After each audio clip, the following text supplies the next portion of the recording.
Good afternoon, everyone. It's the 16th of January, 2024, and today we have an interesting discussion on the upcoming February 14th general elections in Indonesia. So these are the regional and local and presidential elections, and a record 204 million voters are enrolled, making it one of the largest democratic exercises in the world. The campaign period is ongoing. It will continue till the 10th of February. After this, there will be a cool-off period leading to the voting dates. So there's three main candidate pairs in these elections. Mithma, could you just give us a rundown of the candidate pairs and how their prospects are looking in terms of electability? Of course, Uday. So, like you said, this election is going to be very pivotal. It will decide the fate of the president, the vice president, the People's Consultative Assembly, and this will include the House of Representatives and the Regional Representative Council, as well as members of local legislative bodies. So, we have three main candidate pairs for this election. The first pair, we have Anies Baswedan and Muhaimin Iskandar. They are supported by the Nasdem Party, the National Awakening Party, and the Prosperous Justice Party. And second up, we have Prabowo Subianto and Gibran Rakebuming Raka. They are backed by 7 political parties, including Gerindra, Golkar, the National Mandate Party, and several others. And finally, we have Ganjar Pranowo and Mahfud MD. They're supported by the ruling Indonesian Democratic Party of Struggle, the United Development Party, the Hanura Party, and the Perindo Party. So should none of these pairs secure more than 50% of the votes on February 14th, there is scheduled to be a runoff election, which is slated for June 26th. So according to the latest electability ratings for the upcoming elections, Prabowo Subianto and Gibran Rakebuming Raka has emerged as frontrunners. They have consistently maintained high numbers. However, the recent polls somewhat indicate that Prabowo maintains a lead with the 46.9%, while Anies secures a second spot with 23.2%, and Ganja follows behind with 22.2%.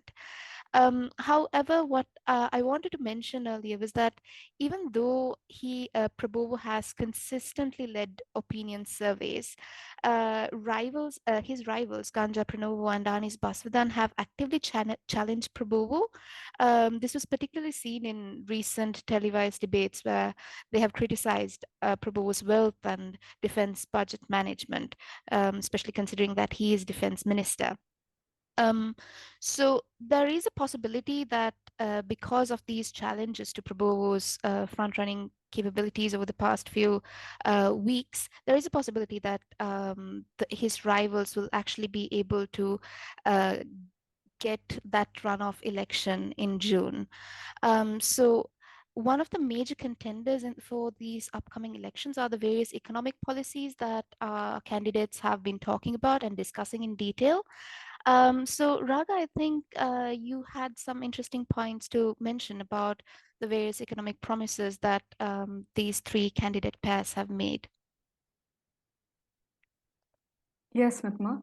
So the three candidates in question actually have economic policies and promises which are not entirely different from the current administration, although there are some nuanced differences, of course. For example, Prabowo aligns with Jokowi's capital city project, and he has emphasized on the downstream resource development, maritime sector growth, introducing a state revenue agency, and targeting a 23 state revenue to GDP ratio. So some of the continuation of Jokowi's policies are highlighted here in some of his promises. He has also promised tax reforms and introducing higher non-taxable income thresholds. So we're looking at, some more of the resource sector nationalism and some populist ideas from the current administration too. So on the other side, we have the ruling party's Ganjar, who plans to review the job creation law, which was pushed by Jokowi. The job creation law was quite contentious in its implementation. We saw thousands of laborers and workers mobilizing against the Jokowi administration. So this is quite an interesting promise of his. But he also pledges to maintain many of the outgoing leaders' policies. Ganjar aims for 7% average economic growth, basically looking to shift Indonesia to a higher income economy. And one of the issues has been that Indonesia is stuck in this middle income trap. So a lot of leaders have looked at ideas to push it to a higher income economy, a more developed economy, focusing on job creation, modernizing military hardware, achieving a 30% share for renewables, and maintaining a deforestation moratorium.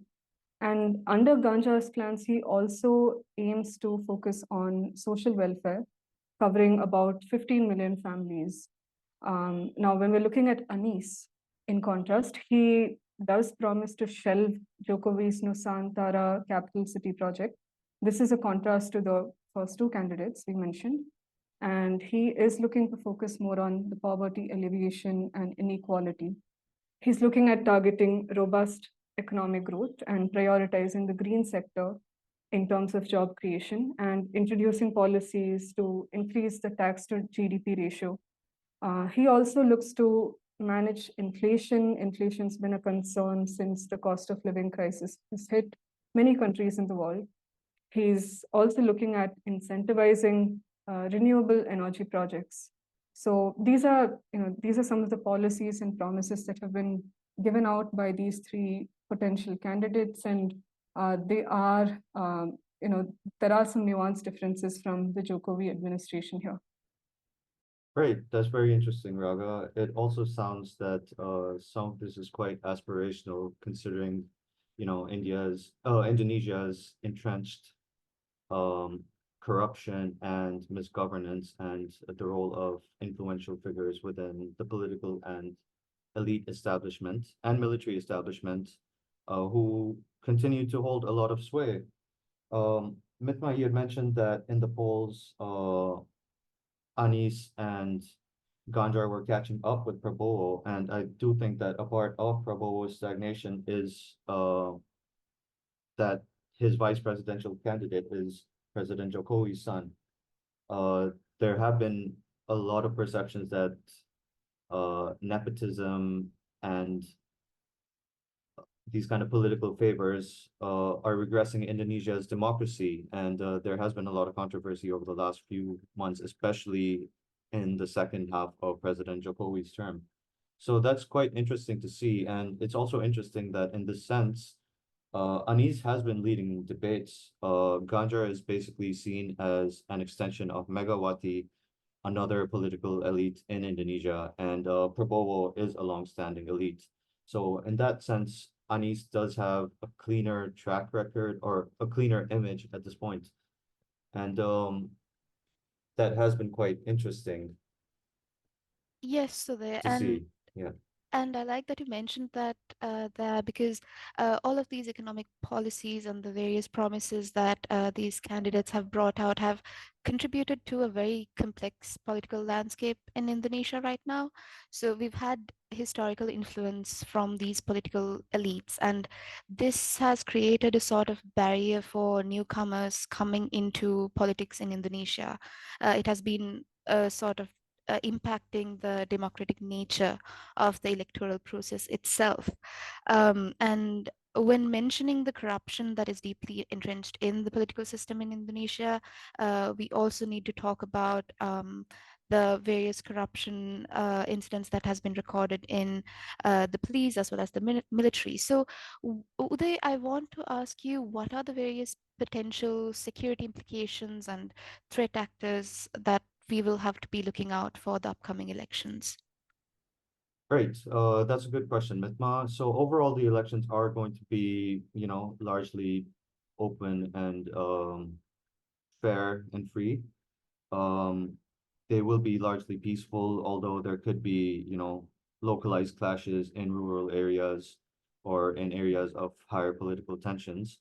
But overall, we're not looking at a very violent election, and that was uh, also the case in the 2019 elections. In 2019, violence kicked off after the runoff election happened and Prabowo refused to concede. So in a situation like that, where, you know, we have these extreme heightened political tensions, then we definitely could see an increased risk of election-related violence and political-related violence. Now, aside from that, there is obviously the long-standing terror threat in Indonesia, although it has decreased a lot over the last 20 years. Detachment 88, the country's main foremost counterterrorism fighting force, has been arresting terrorists suspected of planning attacks to disrupt the upcoming elections. And there also has been, of course, the insurgency in West Papua that has been intensifying. And over there, there could be an increase in clashes between the West Papua National Liberation Army and the military, and there could be more attacks by them too. So the Papuan Highlands region, it will be key to see how the elections are handled over there. Even across the whole of Papua, especially since it was divided into 6 provinces in 2022. Another kind of another factor that does inflame tensions in Indonesia is disinformation campaigns and hoaxes and basically dirty politics as the election date comes closer. And this can exacerbate tensions and influence public perceptions on socioeconomic issues, religious issues, and others that may impact voter sentiment ahead of the polls. And this could lead to clashes in some places. But largely overall, it's looking to be a generally peaceful election process. Of course, there is the underlying terror threat, and there are the threats of attacks in Papua. But we really have to see how it goes. And especially, as you said, it will go into a runoff, most likely. We can expect tensions to escalate. Yes, so that is very important to bring out as well. Do you believe that the runoff elections would cause any implications for business or harm any investments in the coming months? I think in the short terms, it definitely will. But Raga, if you would just like to comment on, you know, Indonesia's push to attract more foreign direct investment and while at the same time nationalizing a lot of its businesses or trying to nationalize the big resource projects and big infrastructure projects. How would you say this would play out in the mid to long term once the election uncertainty is cleared? Right, that's a good question, Uday. So with Indonesia, there has always been, there have always been leaders that have tried to strike a delicate balance between the expectations of, the general population versus what the foreign investors are really looking at. When we're looking at a medium term to the long term, there is a lot of uncertainty that has been introduced with, the election process, the general policy flip-flopping, and poor implementation of some sector-specific policies as well. Now, when we're looking at a prolonged legal uncertainty scenario until June, it could really throw a wrench into investment plans for entrepreneurs, especially when we're looking at, let's say, a Nusantara capital city project. So far, we've received a lot of letters of intent from countries around the world, but there haven't been so many commitments or investments that have actually flown into the country, because there is a wait and watch approach that has been adopted by a lot of these investors. When it comes to mining sector policies, especially, they are usually closely tied to the current government's policies and regulations and changes. And they do have extra risks over the medium to long term as well, due to the uncertainties of the election period, because there will be nuanced differences in the way that these leaders approach the policy making process as well. So sectors which rely excessively on the foreign investor confidence may see ups and downs based on how the election unfolds. And the possibility of a two-round election is seen as a red flag for investment flow, typically speaking. So, it is going to unfold over the next couple of months, and there are increased uncertainties for the medium term, certainly. Great. That's very interesting, Raga. I think we've covered this topic quite well at the moment. Well, comprehensively enough at the moment. Raga or Mitma, would you have any last words at this point before we can wrap it up? No, We have a few deadlines. that'll be all. Thank you. So there's just one more point I wanted to make, then actually I'd like your Yeah. take on this too. So when we're looking at a Prabowo kind of a candidate with a lot of experience as a general, he has the defense experience as well, as opposed to the other candidates without the similar foreign policy experience. There is a way that, these leaders will approach a China versus US situation, and Indonesia is often stuck in that delicate balancing act. So when we look at a Prabowo with his defense experience, it's more likely that he will have an assertive approach in addressing some of these maritime challenges and activities of China within the region. And the way that he may try and play this out is positioning Indonesia as a stronger security player, both regionally and globally. And I also see this playing out in terms of the way that, the China-Indonesia relationship goes forward with business as well. It may also have some level of caution as opposed to, openly embracing Chinese investments. What do you make of this? Yeah, definitely. I think you're right, Raga. Prabowo has been posturing himself with the tough guy defensive image, and he has been doing that based on his credentials in the military, which did include human rights abuses during his time. Prabowo also does seem to be less open to Chinese investment as compared to who he's allied with, which is President Jokowi. And President Jokowi's right-hand man, Luhut bin Panjaitan, is basically seen as a Chinese ambassador in Indonesia. And he's brought in a lot of Chinese money there. So it will be interesting to see how this plays out. Because while Prabowo does have a more nationalistic and strongman kind of identity and view, at the end of the day, Indonesia needs foreign investment. And as you mentioned, there is